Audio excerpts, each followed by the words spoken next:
인사할까요? 사랑하고 축복합니다. 여러분, 월요병이라고 들어보셨습니까? 일요일 저녁만 되면 가슴이 답답해집니다. 월요일 아침이 오기가 두려운 거죠. 월요일 아침이 알람이 울릴 때는 어떤 마음으로 일어납니까? 또 출근이구나. 또 밥해야 하는구나. 오늘도 무의미한 하루를 버텨야 하는구나. 우리는 그렇게 생각하지요. 감사의 고백보다는 깊은 한숨이 먼저 나오는 그런 시간들이 월요병에 걸린 사람들의 모습입니다. 월요일날 출근하는 지하철은 마치 유배지로 가는 열차 같고, 반복되는 집안일은 또 회사에서 업무는 그야말로 벗어날 수 없는 굴레와 형벌로 여겨지기도 합니다. 왜 우리는 이렇게 월요병을 앓고 살아가는 것일까요? 그것은 우리가 노동을 에덴 동산에서 죄를 짓고 쫓겨난 인간의 형벌로 생각하기 때문입니다. 그래서 교회에서는 거룩하게 하나님을 섬기지만 세상으로 나아가면 그저 생존을 위해서 하루하루 버텨내는 이분법적인 생활을 하고 있는 거죠. 그러나 여러분, 성경은 우리에게 일상을 그렇게 말하고 있지 않습니다. 노동을 단순히 생존을 위한 도구라고 말하지 않습니다. 일터가 우리와 상관없는 세속적인 공간으로 버려두지 않습니다. 오늘 창세기 1장 28절을 보면 하나님이 사람을 지으시고 난 다음에 명령을 하십니다. 그들에게 복을 주시며 그들에게 이르시되 생육하고 번성하여 땅에 충만하라, 땅을 정복하라, 바다의 물고기와 하늘의 새와 땅에 움직이는 모든 생물을 뭐하라고요? 다스리라 하시니라. 소위 이 말씀을 신학자들은 문하명령이라 이렇게 이름을 붙였습니다. 오늘 이 하나님의 말씀은 단순히 고대에 에덴 동산이 있던 시절에만 이루어졌던 명령이 아닙니다. 오늘 이 명령은 오늘 우리의 월요일 아침에도 들려오는 명령입니다. 우리의 직장과도 관련이 있고 우리의 학교 책상과도 관련이 있는 명령입니다. 오늘 하나님의 그 창조의 장엄한 선언 앞에서 오늘 우리가 발을 딛고 살아가는 이 세상의 의미를 새롭게 발견하기를 바랍니다. 그리고 하나님이 창조하신 이 세상에서 우리는 어떻게 이 세상을 경영하며 살아내야 하는지를 깊이 생각해 보기를 원합니다. 특별히 오늘 말씀을 통해서 함께 첫 번째로 나눌 말씀은, 하나님은 우리에게 이 명령을 하시기 전에 복을 먼저 주시는 분이시라는 거예요. 오늘 28절을 다시 한번 보면 이 하나님의 명령을 시작하기 전에 먼저 이렇게 말씀을 하십니다. 하나님이 그들에게 무엇을 주시고요? 복을 주시며 그들에게 이르시되라고 말씀합니다.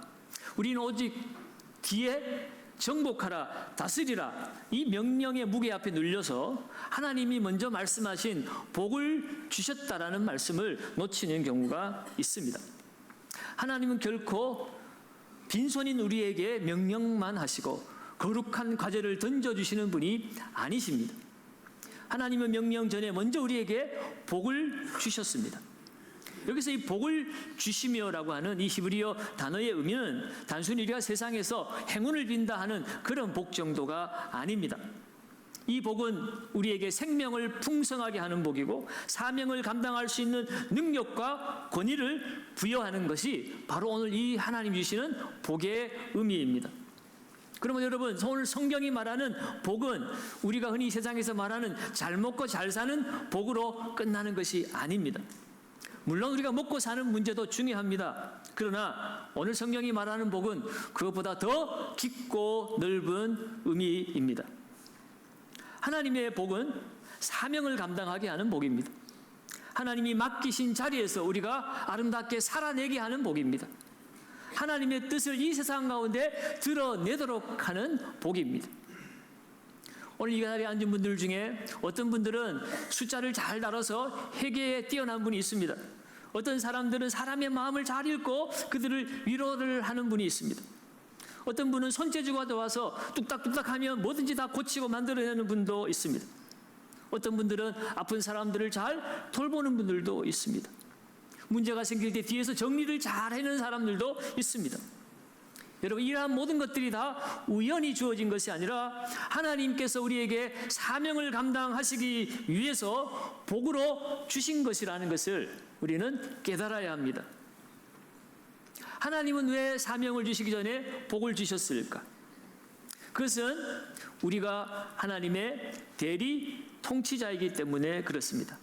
지난번에도 한번 말씀드렸죠. 고대 근동에서 왕들은 멀리 자기의 통치권이 잘 미치지 않는 곳에는 자기의 형상, 동상이나 목상을 세워서 이 땅은 내가 다스리는 곳이다, 그것을 선포하고 그 땅의 주민들도 그렇지, 우리의 왕은 이 사람이야 라고 그것을 잊지 않게 만드는 표지판이었습니다.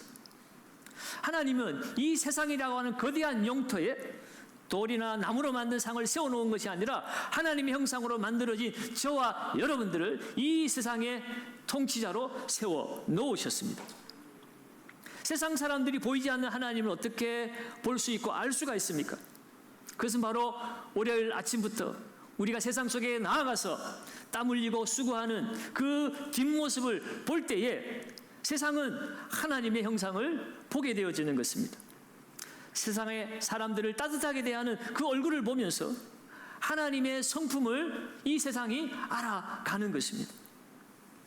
그러면 여러분, 우리가 이 세상을 살아가는 그 모습 자체가 하나님의 통치가 얼마나 아름다운 것인지를 보여주는 것이라는 것을, 우리는 하나님의 그 살아있는 표지판이라는 것을 우리는 깨달아야 하는 것입니다.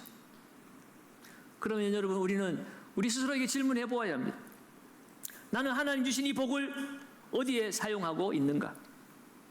이 복을 그저 나의 안락만을 위해서 오늘도 쌓고 내일도 쌓고 쌓아놓기만 하고 있는가? 아니면 하나님께서 명령하신 대로 이 복을 누군가를 살리는 일에 사용하고 있고, 공동체를 세우는 일에 사용하고 있고, 세상을 아름답게 가꾸는 통로로 흘려보내고 있는가? 오늘 우리는 우리 스스로를 돌아보아야 합니다. 오늘 저와 여러분들이 직장에서 정직하게 서류를 작성하고, 가정에서 아이를 따뜻하게 훈육하고, 사회의 부조리 앞에서 정의의 목소리를 낼 때, 여러분, 그것은 오늘 우리의 복이 어디로 흘러가는가를 보여주는 표지판입니다. 하나님은 우리를 그저 이 세상에 생존자로 부르지 않았습니다. 그저 살아내도록 먹고 마시도록 우리를 만들지 않았다는 것입니다. 하나님, 우리를 하나님 영광스러운 대리자로 이 땅에 보내셨습니다. 우리는 하나님의 영광을 드러내는 통로입니다. 그럼 여러분, 내 손에 쥐어진 그 작은 기술 하나가 하나님의 그 거대한 창조를 이어가는 도구가 되고 있다는 사실을 우리는 깊이 인식해야 합니다. 그 사실을 인식한다면 오늘 우리가 이 세상에서 내가 일하고 살아가는 그것이 얼마나 가슴 벅차고 영광스러운 일인가를 우리는 깨닫게 될 것입니다. 여러분, 그것은 우리가 매일 아침 만지는 키보드일 수 있습니다. 오늘 부엌에서 남편과 아이를 위해서 열심히 요리하는 주방의 칼일 수가 있습니다. 직장의 청소의 도구일 수도 있고요, 학교의 분필일 수도 있습니다. 오늘도 누군가에게 필요한 것을 날라주는 그 자동차의 운전대가 하나님의 영광을 드러내는 도구가 될 수가 있습니다. 회사에서 계산기를 두드리고 병원에서 집도하고, 여러분, 이 모든 것은 다 하나님의 영광을 드러내는 도구입니다. 하나님께 받은 복을 우리가 이 세상을 통하여 섬김으로 나타낼 때 우리의 일상은 지겨운 반복이 아니라 하나님이 주신 복을 꽃피우는 소명의 현장이 되어지는 것입니다. 오늘 저와 여러분들이 이 세상이 정말 하나님의 영광을 드러내는 소명의 현장이 되어지시기를 주의 이름으로 축원합니다. 두 번째로 함께 오늘 말씀을 통해서 생각해 볼 것은, 하나님은 우리를 착취자가 아니라 돌보는 통치자로 부르셨다는 것입니다. 하나님은 복을 주시고 나서 우리에게 구체적인 사명을 부여하셨습니다. 생육하고 번성하여 땅에 충만하라, 땅을 정복하라, 바다의 물고기와 하늘의 새와 땅에 움직이는 모든 생물을 다스리라. 여기서 핵심적인 말은 정복하라, 다스리라죠. 그런데 여러분, 이 정복과 다스림에 대해서 그동안 우리는 많은 오해를 했습니다. 이 정복과 다스린다는 말이 아주 강력한 의미를 가지고 있죠. 그러나 오늘 성경에서 우리에게 말씀하는 정복과 다스림은 지금까지 우리가 생각해왔던 그 단어의 의미와는 다른 것이었습니다. 이 정복하라는 히브리 안에는요, 방치된 거친 땅을 일구어서 질서 있게 만드는 개간과 경작의 의미를 담고 있습니다. 또한 이 다스리라는 히브리어는요, 목자가 어린 양의 그 양떼를 세심하게 돌보는 것 같은 부드러운 보호의 의미를 담고 있습니다. 그런데 사람이 타락하면서 이 하나님이 우리에게 주신 이 정복과 다스림의 의미를 오염시켜 버렸습니다. 정복이라고 하면 남을 짓밟고 파괴하는 폭력이 떠오르죠. 다스림이라고 하면 그 위에 군림하고 그 힘으로 누군가를 착취하는 것을 우리는 떠올리게 됩니다. 그러다 보니 오늘 이 정복하고 다스리라는 이 말도 사람들이 오해하여 그것을 적용합니다. 마치 인간은 자연을 정복하고 다스리라고 했으니 이 자연을 마음대로 파괴해도 된다고 하나님이 허가하신 것처럼 이해를 한 것이 문제입니다. 그래서 오늘도 사람들은 어떻게 합니까? 더 많이 차지하려고 하고, 더 많이 소비하려고 하고, 더 많이 지배하려고 합니다. 그러면서 그것은 하나님이 우리에게 주신 권리라고 정당화시키고 있습니다. 그러나 여러분, 오늘 성경이 말하는 다스림은 그런 것이 아닙니다. 하나님이 우리에게 주신 다스림은 이 세상이 말하는 굴림이 아니라 생명을 살리는 살림입니다. 살려내는 것입니다. 착취가 아니라 돌봄입니다. 파괴가 아니라 질서를 세우는 일입니다. 하나님은 이 세상을 만드시고 보시기에 어떻게 했다고 그랬습니까? 좋았더라 말씀하셨어요. 그러면 여러분, 우리가 하나님의 대리 통치자로 이 땅에 보냄을 받았습니까?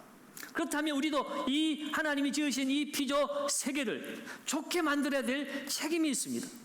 다시 말해서 이 피조 세계를 살리는 생명의 도구가 되어야 하는 것이죠. 무질서가 있는 곳에 질서를 세워야 합니다. 상처난 곳을 돌봐야 합니다. 약한 것을 보호해야 합니다. 맡겨진 세계를 아름답게 가꾸어야 합니다. 그것이 바로 하나님이 우리에게 명령하신 다스림의 의미입니다. 네덜란드의 신학자이고 총리까지 하신 아브라함 카이퍼라는 분이 있어요. 그분은 하나님의 주권 영역에 대해서 주창한 바가 있는데, 그의 말에 의하면 우리 삶의 모든 영역 중에 그리스도께서 내 것이다라고 외치지 않는 영역은 단 한 군데도 없다는 거예요. 다시 말해서 이 세상 모든 영역에는 그리스도가 주권자로 계시다는 것입니다. 그것이 정치이든 경제이든 사회이든 문화이든, 우리는 이 세상 모든 영역에서 하나님의 숨겨진 질서를 발견하고 그것이 하나님이 원하시는 아름다운 모습이 되도록 가꾸고 꽃을 피워야 할 책임이 있습니다. 정치를 해도 하나님의 영광이 드러나도록 정치를 해야 되는 거예요. 비즈니스를 해도 하나님의 영광이 드러나도록, 하나님의 뜻이 이루어지도록 우리는 비즈니스를 하는 거죠. 정복한다는 것은 무질서한 세상에 하나님의 질서를 세우고 정돈하는 것입니다. 다스린다고 하는 것, 바로 이 죄로 말미암아 상처난 이 세상을 주님의 사랑으로 치유하고 돌보는 일, 그것이 바로 하나님의 대리 통치자로서 우리가 이 세상에 다스려야 될 우리의 책임입니다. 여러분이 학교에서 아이들을 가르친다면 단순히 지식을 전달하는 선생으로 끝나지 말고 그 아이 안에 숨겨진 하나님의 형상을 발견하고 그 생명이 하나님 앞으로 돌아가도록, 성장하도록 도와주는 스승이 되어야 되는 거예요. 그것이 곧 다스림입니다. 비즈니스를 할 때도 이익만을 쫓는 사람이 아니고 정직한 거래를 통해서 사람을 살려야 합니다. 공정한 임금을 통해서 가정을 세워야 합니다. 좋은 물건과 서비스를 통해서 이 사회에 기여해야 합니다. 그것이 바로 정복하는 삶입니다. 그럼 여러분, 우리는 세상을 결코 적대시해서는 안 됩니다.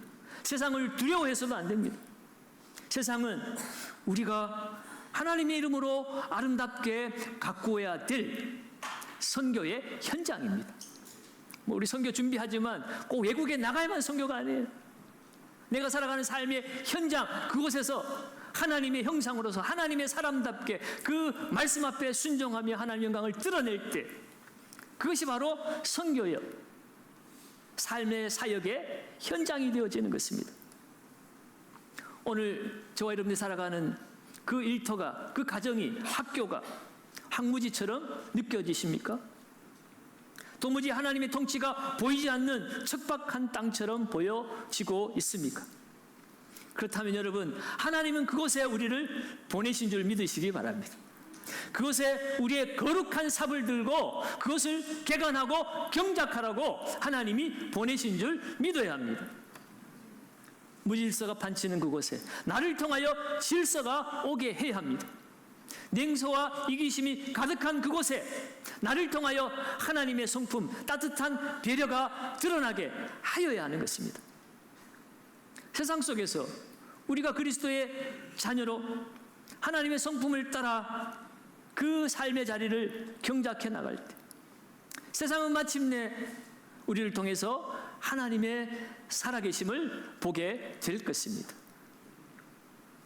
오늘 저와 여러분들이 이 세상 속에 하나님의 형상을 드러내는 복의 통로가 되시기를 주의 이름으로 축원합니다. 세 번째로는요, 하나님은 우리를 주인이 아니라 청지기로 부르셨습니다.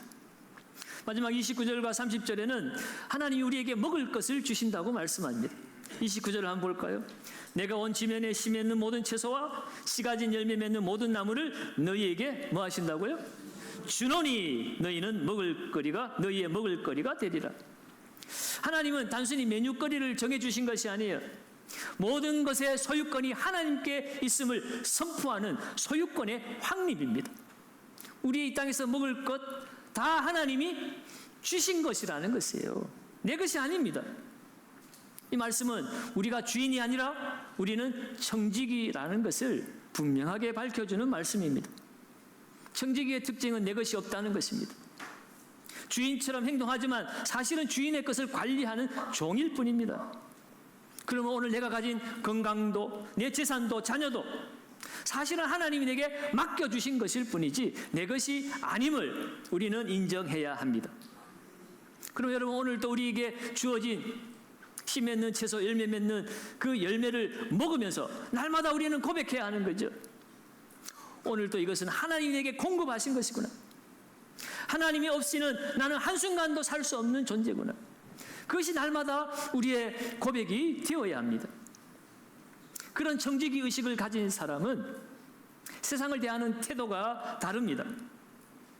내 소유가 아니기에 함부로 낭비하지 않습니다. 주인의 뜻이 어디에 있는지 먼저 묻습니다. 특별히 오늘 30절을 보면 땅의 모든 짐승과 새들에게도 먹을 것을 주셨다라고 말하고 있죠. 땅의 모든 짐승과 하늘의 모든 새와 생명이 있어 땅의 모든 기는 모든 것에게 내가 모든 푸른 풀을 먹을 것으로 주노라 하시니 그대로 되니라. 여러분, 이 말씀이 주는 의미가 무엇이겠습니까? 이 세상에 모든 짐승과 새들에게도 먹을 것은 하나님이 주신다는 거예요. 그 말은 인간이 이 세상을 통치하도록, 대리 통치하도록 하나님 보내셨지만 또한 다른 피조물들과 공존하도록, 또 우리가 그것을 책임있게 돌보도록 우리에게 사명을 주셨다는 말이기도 합니다. 오늘날 환경 문제, 또 노동 착취 문제, 여러분, 이러한 일들이 일어나는 원인이 무엇이겠습니까? 인간이 청지기의 자리를 버렸기 때문입니다. 내가 주인의 자리에 앉았기 때문에 발생한 비극이 바로 환경 문제나 노동 문제나 인권 문제인 것이에요. 프란시스 셰퍼라고 하는 신학자는 이런 말을 했어요. 우리가 세상을 대할 때 하나님이 그 피조물을 대하시는 방식으로 세상을 대해야 한다. 하나님이 이 피조물을 어떻게 대했는가, 그 방식을 따라 우리가 이 세상을 대해야 된다는 거예요. 왜? 우리는 하나님의 대리 통치자로 이 땅에 보냄을 받았기 때문이죠. 하나님이 긍휼히 여긴다면 우리가 하나님의 대리 통치자로서 우리도 긍휼히 여기는 삶을 살아야 한다는 것입니다. 하나님이 이 세상을 소중히 여기신다면 당연히 우리도 이 세상을 소중히 여겨야 되는 것입니다. 종이 한 장, 물 한 방울도 우리는 소중히 여기는 사람들이 되어야 합니다. 오늘 우리의 소비 생활은 어떨까요? 환경을 대하는 우리의 태도는 어떻습니까? 나만 편하면 되라고 여전히 우리의 바벨탑을 쌓아가고 있지는 않습니까? 하나님 나라의 백성은 주인이신 하나님이 어떻게 보실까를 먼저 생각해야 합니다. 세상을 아끼고 이웃을 배려하고 피조물의 신음소리에도 귀를 기울이고 하나님이 우리에게 차려주신 이 풍성한 식탁에 참여하는 청지기의 삶을 가져야 합니다. 그런데 여러분, 우리가 오늘 이 청지기 문제를 생각하면서 한 가지 더 깊게 생각해 볼 것이 있습니다. 이것은 단순히 환경 문제로 끝나지 않습니다. 더 깊이 들어가면 죄의 문제이기도 합니다. 여러분, 사실 죄라고 하는 것도 다른 의미로 표현하면 청지기가 주인의 자리에 앉는 것입니다. 내가 하나님처럼 되고 싶다고 해서 죄는 출발한 거예요. 하나님이 맡기신 것을 내 것처럼 붙잡고 있는 것이 죄입니다. 하나님이 돌보라고 하셨는데 돌보지 않고 이용한다면 그것이 죄입니다. 섬기라고 하셨는데 섬김보다 군림하고 있다면 그것이 바로 죄입니다. 흘려보내라고 하신 것을 내가 움켜쥐고 있는 것도 죄입니다. 하나님께 영광을 돌리라고 주신 재능을 내 이름을 위해서 사용한다면 그 또한 죄가 아니겠습니까? 그럼 여러분, 오늘 이 말씀은 더 성실하게 살아라가 아닙니다. 더 착하게 살아라도 아닙니다. 이미 우리는 청지기의 사명에 실패한 사람들입니다. 맡겨진 것을 내 것처럼 움켜쥐고 살아가고 있습니다. 돌보라고 하신 것을 이용합니다. 섬기라고 하신 것, 그 뒤에 군림하며 살지 않았습니까? 그러면 여러분, 오늘 우리는 결심으로 끝나서는 안 됩니다. 우리는 회복돼야 될 사람들입니다. 그 회복은 참 하나님의 형상이신 예수 그리스도 안에서 시작되어집니다. 예수님은 참된 청지기의 삶을 사셨습니다. 예수님은 하나님의 모든 권세를 가지신 분이시지만 자기 유익을 위해 쓰지 아니하시고 오히려 종의 형체를 가지사 사람의 몸을 입으시고 이 땅에 오셔서 죽기까지 낮아지셨습니다. 겸손의 삶을 사셨습니다. 섬김을 보여주셨습니다. 우리는 움켜쥐었지만 예수님은 자신 생명까지 내어주셨습니다. 우리는 주인의 자리에 앉으려 했지만 예수님은 종의 자리로 내려가셨습니다. 우리는 섬김 받으려 했지만 예수님은 섬기기 위해서 오셨습니다. 그리고 우리의 모든 죄를 십자가에서 담당하셨습니다. 그리고 이 청지기 사명에 실패한 우리를 용서하셨습니다.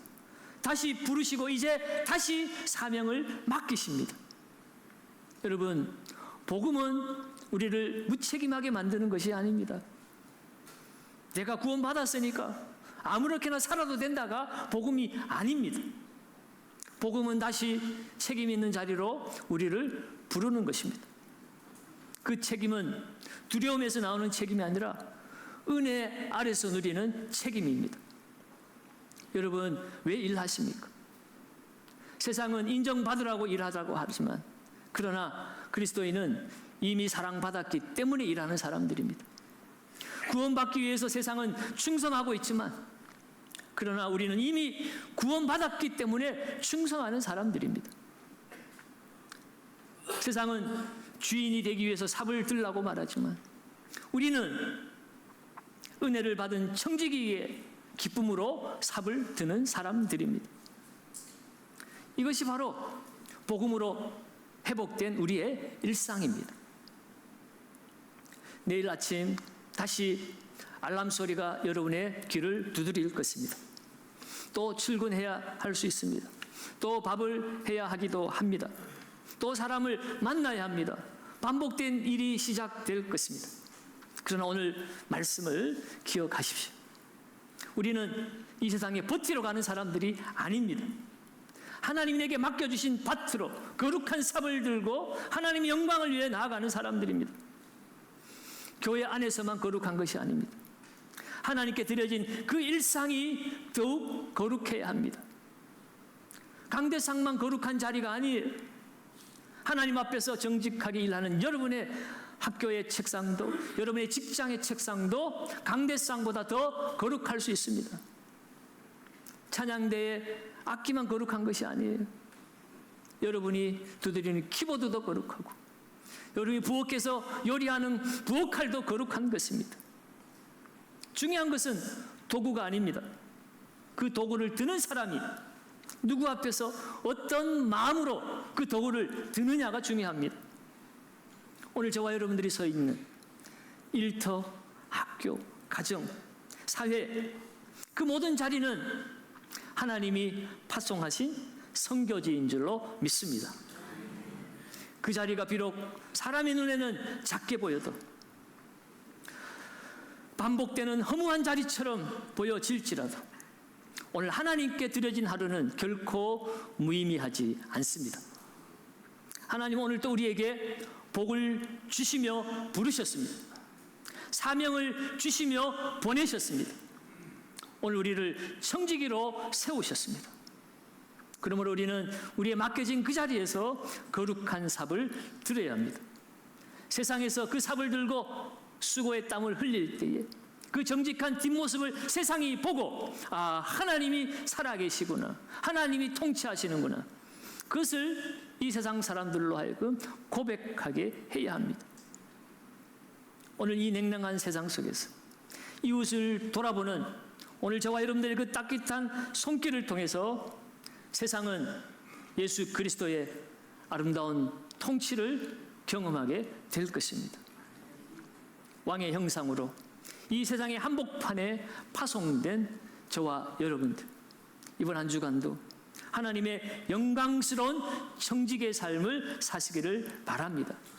그 한 주간의 삶이 주일날 예배가 아니라 우리의 찬란한 한 주간의 아름다운 예배로 하나님께 영광 돌려 주시기를 예수님의 이름으로 축원합니다.